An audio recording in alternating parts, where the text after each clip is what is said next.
Welcome back to Outdoors with Larry Ray, brought to you proudly by Tennessee Wildlife Resource Agency, Barton Power Sports, Sportsman's Warehouse, and Best Care Home Services. Hey, welcome back to Outdoors with Larry Ray as we talk outdoors. Closing segment here. We had expected to talk to Melinda Hays, but Melinda is tied up this morning, so to speak, and she has agreed to come back on in 2 weeks. So we'll be on the 24th? 26th. 26th, that's right, Ron. 26th of January. 26th of January. Well, Ron will be... 2 weeks from today. Ron will be up at Grizzly Jig. Yeah. Oh, boy, I can't wait for that neither. You never can. It's like a kid in a candy shop. Yeah. You think about Ron in a... Yeah, I need to go up there. I hear that's a pretty cool place. That is, John, if you've never had the opportunity. Isn't the chili the best or something? We got food, too. Yeah.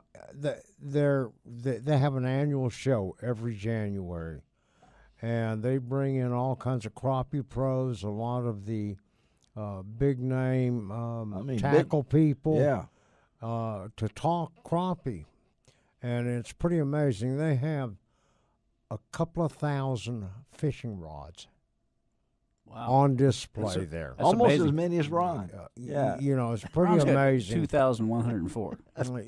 Yeah.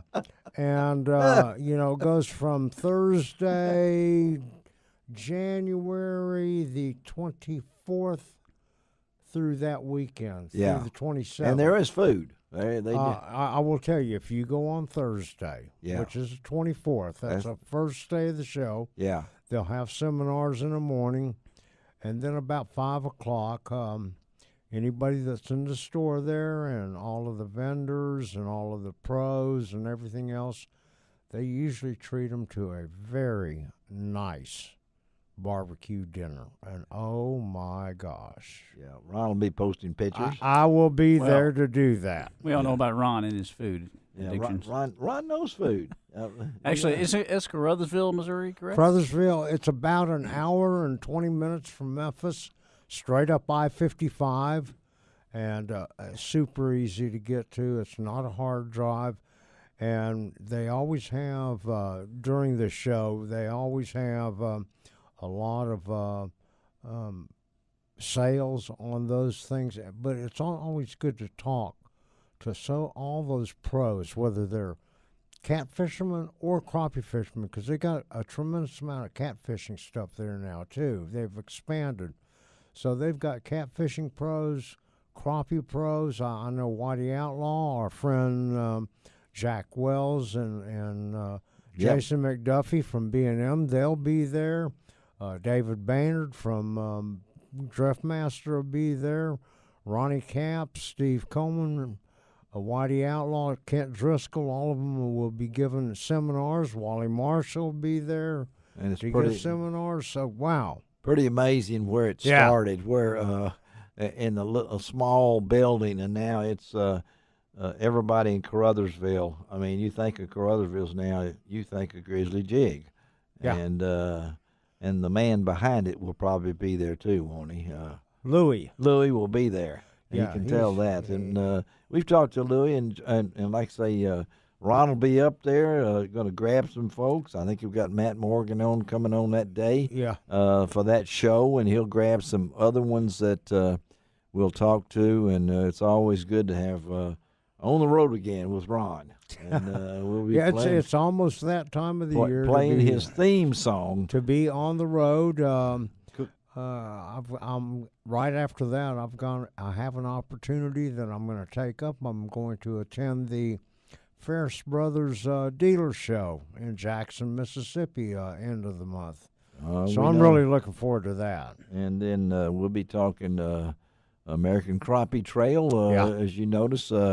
I tried to come up with my top 10, my top stories in last week's commercial. That was tough, wasn't it? It was really tough, and I've already seen some folks have emailed me some things that I didn't mention, and when I went back and tried to go over that thing, I had a pretty distinguished group of guys and gals that sent in me their story ideas, and Ron was one of those, and I think did you help me on that?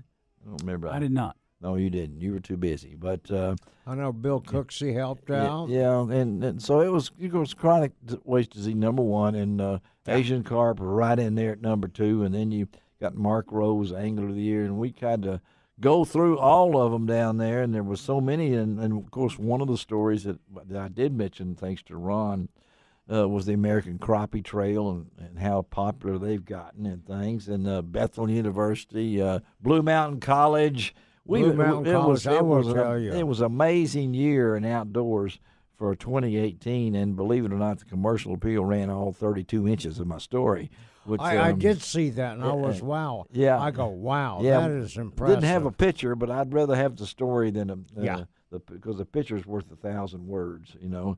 And speaking of that, I will announce, if you haven't already heard, that beginning this past Sunday, I will begin writing one column a month for the Commercial Appeal on the first Sunday of each month.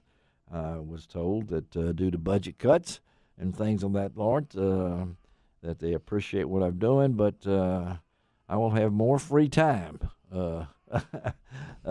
Only doing it that you first don't Sunday. have that much, though. Well, I'm going. You have I a lot going on. I always have a lot going on, but it's at least it's once a month, and I'll be able to continue writing for the paper that I've been writing for just about over 50 years, and so I hate to lose the revenue because that is my golf money. So I'll probably give up golf and go back. I don't think that's going to happen. No, it's not going to happen. Not until I make my hole in one. You know, it's kind of like John's not going to go duck hunting anymore. Because it's been a terrible year. Yeah, it's like I'm not going to go fishing tomorrow. Right? No, you are too, and I guess I'll.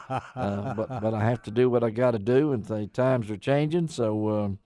We'll be talking about that, but I want to let you know that, yes, they did stock this week. The TWR Winter Trout Stocking was held this week, Tuesday on, there was Thursday.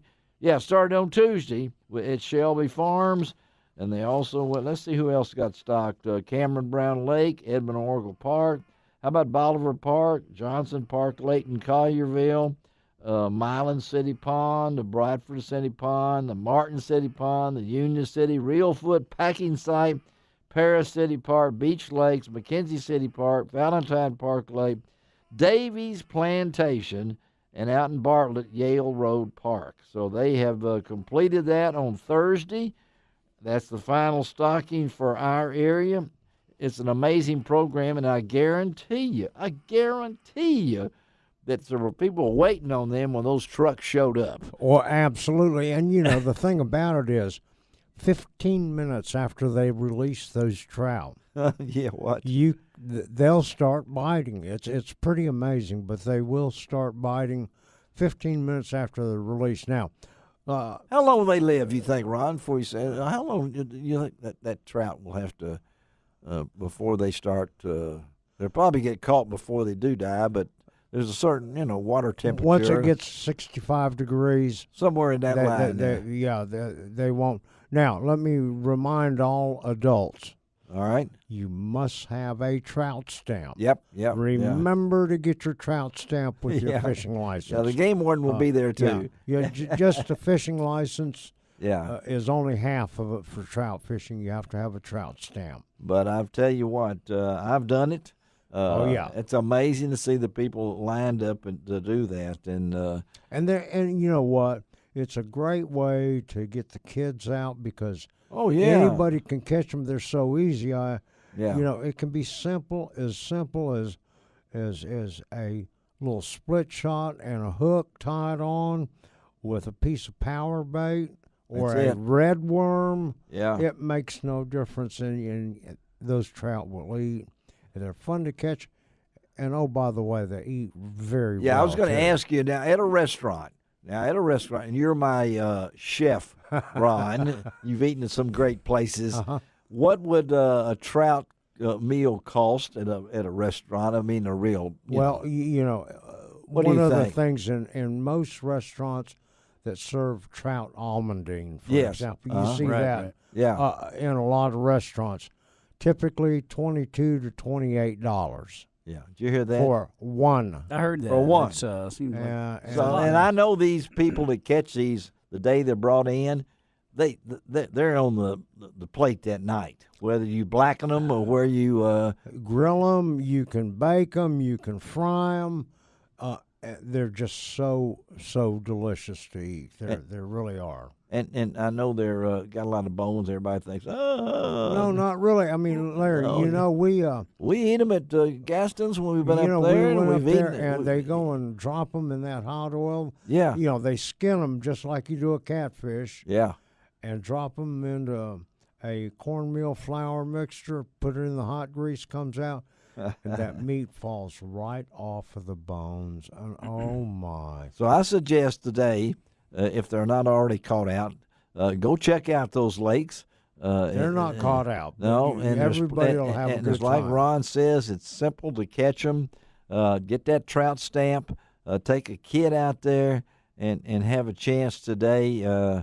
I know the rain's all this coming. I'm rained out. Yeah, are y'all rained out? Are y'all? Well, you need any more water in the duck area? No. No water. This is pretty amazing for this time of the year to have all this high water all over the area. I mean, floodgates are open on the Tennessee River. That's cool. The Mississippi River is at an all-time high for this time of the year. The flood control lakes, they're high for this time of the year. That's true. Like I said, just being in Oklahoma, they had back-to-back 6-inch rains in that part of the state there, in the southern part of it. So everything was very muddy. I would imagine the Red River there was a Very real high. red color. It